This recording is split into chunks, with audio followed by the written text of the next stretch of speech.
Well, welcome. This is the eighth program in our series, and today's topic is speakers for the blind or visually impaired.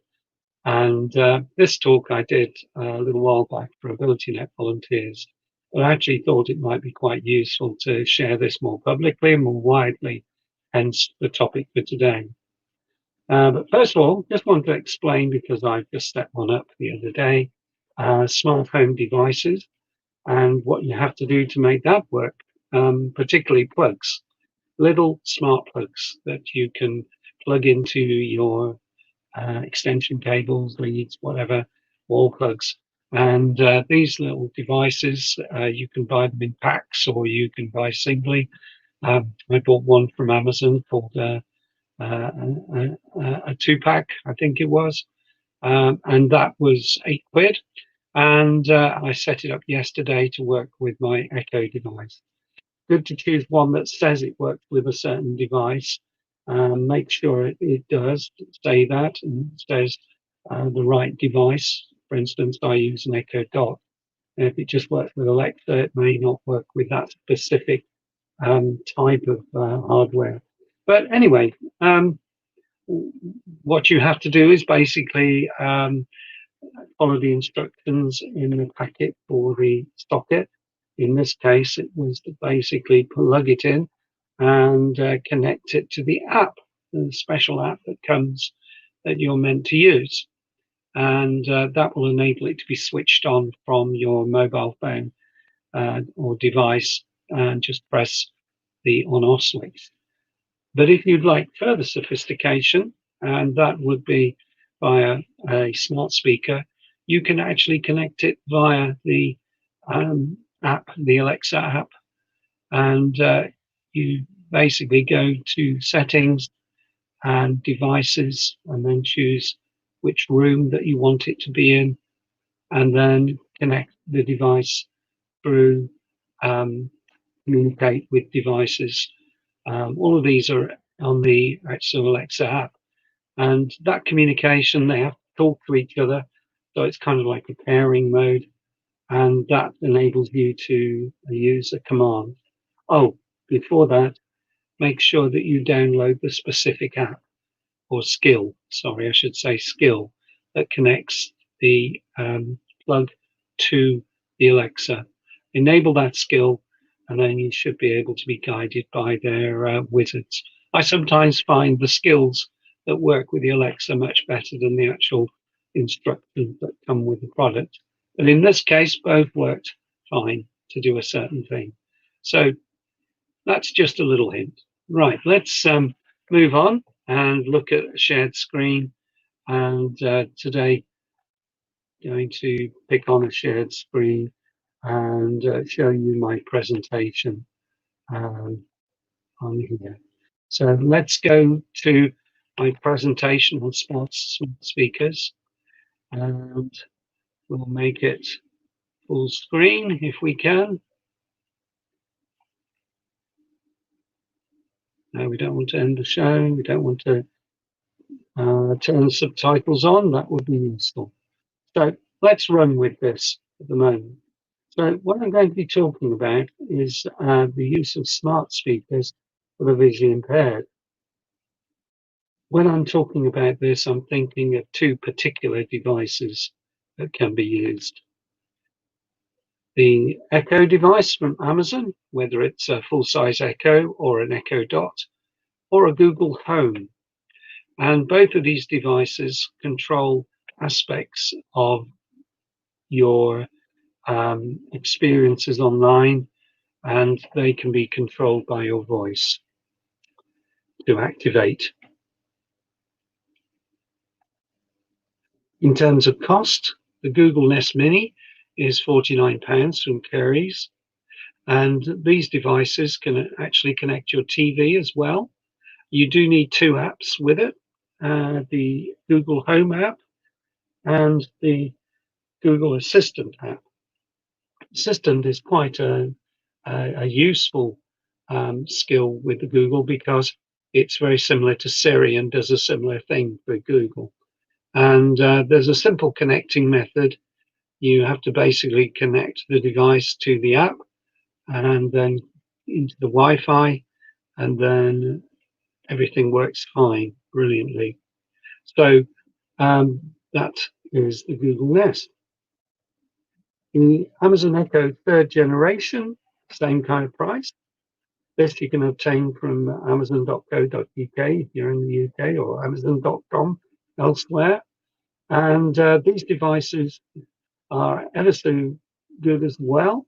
And the difference between them is that the Echo here is a media device. It comes from a media background. Amazon is a media company, so it deals with things like films, books, music, and those kind of things, and photo. Whereas Google deals particularly with systems and is particularly good at working at that level. So each has their own job, and in fact, it's perfectly okay to have both devices. Relatively cheap and easy to obtain. So I would recommend both in this context. You can also access the Alexa Dot,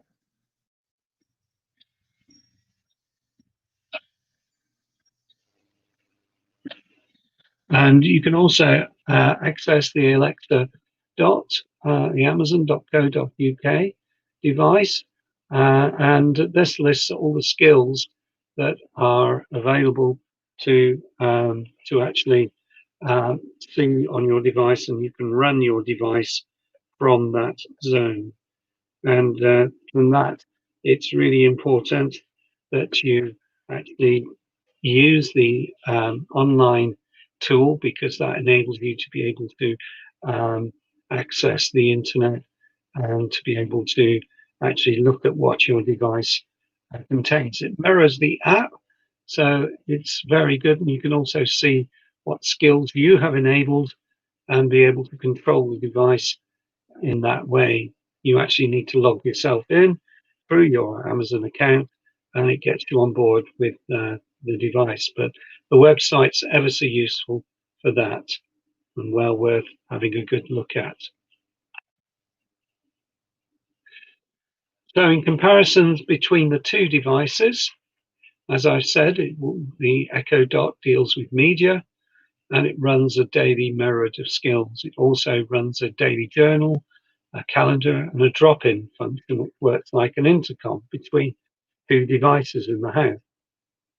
And for the visually impaired, it also connects you to Skype, and you can also connect through a landline, which enables you to use that. It will also negotiate auto answering services. Whereas the Google Nest is good at phone calls as well, searches and informations and reminders. It's great for making calls linked to your contacts in Google that you've set up. It has to be dealt with first, putting those contacts in, and you're able to set reminders and timers. For the visually impaired and blind, it makes hand-free phone calls, which are listed in Google. Also, it handles auto answering services as well, and you can access commercial businesses and third-party sector environments too, listed on Google search engine. In fact, anything on Google search engine, which has a list and address and telephone number, is accessible with the Google Nest Mini. And it's been particularly useful for working with uh, seniors or elderly with macular degeneration, as they try and copy, or rather try and obtain a telephone number and then visually try and find it in a book or something, and then having to use a magnifying glass to actually find that number and then remember it and then transfer it into the telephone dial system. So much more easier just to say, call Fred, my son, call Sally, my daughter. Much easier to do that. So very useful for those kind of things. How does it work? Well, it uses voice over internet providers. So as long as you've got Wi-Fi, it works across the internet. And there obviously will be a cost for the phone call. But as far as I can tell, it works really cheaply and free, and useful in that context. So I mentioned the Echo Connect, and sadly, it's not available in the UK these days, which is greatly frustrating, as this little gizmo enables auto answering on the Amazon Echo. So for the moment, I would use Google Mini for making phone calls on that basis. It will, of course, the Amazon Echo will definitely connect to any other Echo device user. As long as you have the app on your phone, you'll be able to connect with anybody using an Echo Dot. So it works that way. The app is free, by the way. What else can they do? Well, both systems have a wealth of quiz games and jokes, as well as news. RNIB do a weekly program for the blind, and also there's podcasts like Robert Christopherson's Dot to Dot. He's the go-to for a mine of information regarding speakers too. And it also switches on appliances, which I've mentioned in the preliminary to this presentation. It connects with a smart plug, and some of them look like this. What can they connect? Lights, heaters, kettles, fans, hair dryers, anything with a 13 amp plug in reality. So can enable things to be switched on and off. For instance, one blind user I know is using it with her MP3 player designed for the blind, because actually she can't push the buttons. So it's enabling her to access a storybook that she receives through the post through a USB stick, which is then plugged into the MP3 player. This way, she can continue to listen to her book, which she particularly enjoys when she's going to sleep. So very helpful sort of livability tools that these are. What do they struggle with? Well, at the time of writing this presentation, we were struggling with video calls over the phone, and therefore it's difficult to actually connect. Siri, you're able to connect, but not with Siri will allow it on a iPhone to connect using a string of codes. It won't input the voice to join the meeting, so it's difficult for those with lack of hand functions. And sending emails, well, that's just changed, because for the Amazon Echo, you're able to use an app called My Mail, and My Mail, and it will enable you to be able to connect with sending emails, but only on the day. The Echo will read to you all the emails that come in that day, and you have the chance to answer them for the daily input of emails, but not for past emails, sadly. But there's a new kid on the block, and that is the Amazon Fire Cube and Fire Stick. Well, the Fire Cube is new, the Fire Stick's been around a while. There's the relative prices. But the Amazon Fire Cube has the voice guide, which enables audio description, which is really essential for the blind user, enabling them to be able to access a menu and hear it spoken to them. But it's also good for hands-free working, works extremely well with a few well-known commands that you can easily pick up, such as go home, move down, slide right, slide left, or similar. So here's a little video of how it works.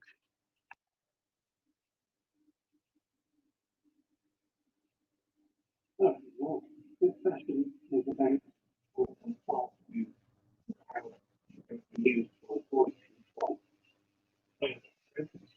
TV on, use more you just activates maybe using my voice instead of commands. Only the commands that work will enable this to happen. Amazon, switch on TV.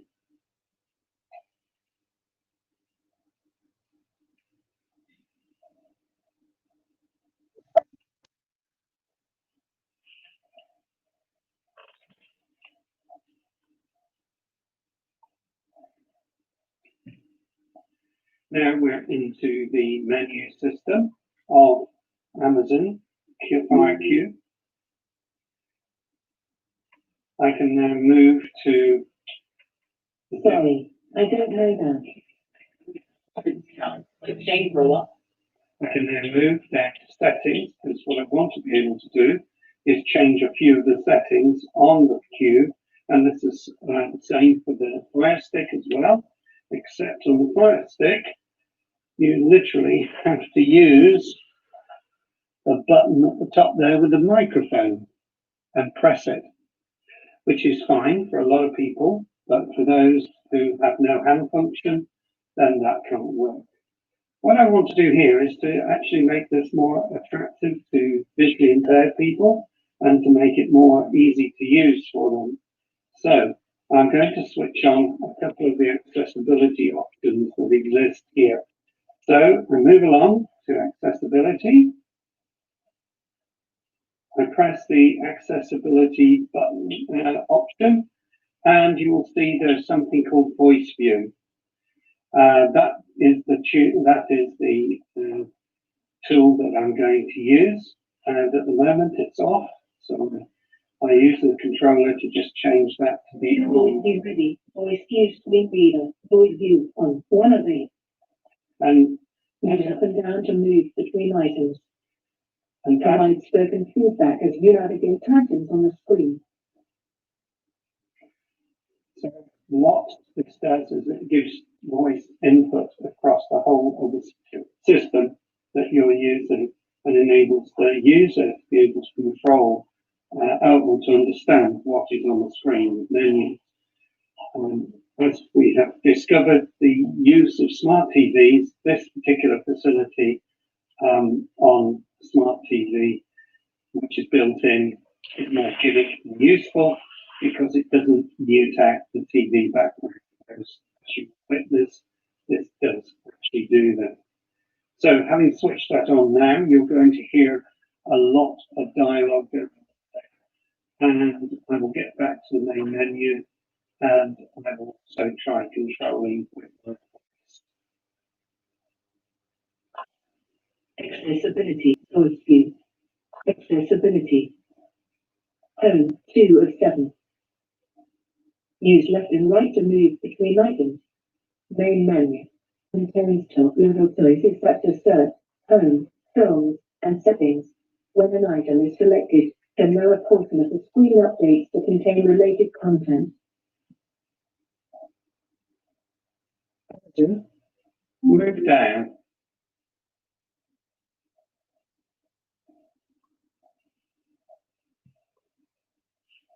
Amazon. Move down. 6 results. Amazon. Move up. 5 results. Amazon. Choose one. Reasons. Amazon. Choose one.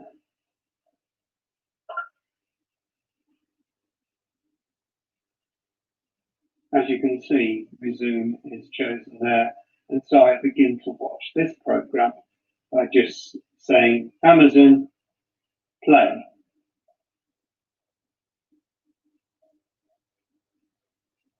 Amazon, play.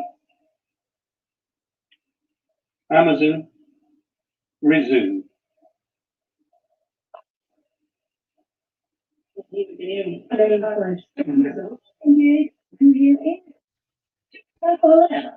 That's bad.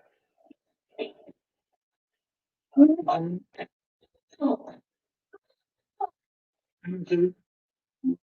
stop. Pause. So as you can see, I can control which programs I use by navigating the menu with my voice using the right commands. Play wasn't appropriate to them because resume was visible there. So that just gives you an idea of how voice control can work. So I will switch off my TV now. Amazon, switch off TV. Screen off.